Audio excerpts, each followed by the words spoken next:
poursuivons donc les autres apparitions de Kanashibari au Japon, c'est-à-dire les paralysies du sommeil.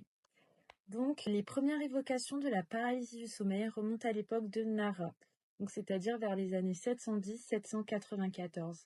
Et c'est surtout à l'époque d'Edo, donc 1603-1868, que le phénomène prendra de l'ampleur, avec notamment l'engouement nouveau pour les histoires de l'étrange. Certaines de ces histoires constituera les origines de ce que l'on appelle aujourd'hui Kanashibari. Voici une des nombreuses rumeurs de l'origine du Kanashibari. Au 8e siècle, la fille d'un influent seigneur de guerre rejoint sa chambre pour aller dormir, tandis que son père, chargé de protéger la demeure familiale, s'apprête à effectuer un rituel de purification afin de chasser les démons. Il s'agit d'une tradition ancestrale à laquelle le valeureux guerrier se plie chaque mois afin de repousser les attaques des créatures venant de l'autre monde. Toutefois, cette nuit-là, le rituel échoue et le père de famille est possédé par un esprit malfaisant. Dans la tourmente, il assassine un bon nombre de ses sujets avant d'être arrêté par un groupe de domestiques auquel le frère de la famille a donné l'ordre de tuer leur maître. Mais la tragédie se poursuit alors que l'esprit s'infiltre dans la chambre de la jeune fille endormie.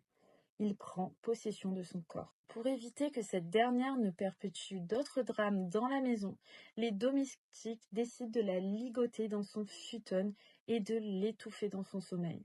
Il faudra attendre le lever du jour pour que la jeune femme décède et que le démon soit emporté avec elle. Toutefois, l'esprit de la malheureuse réclamerait vengeance.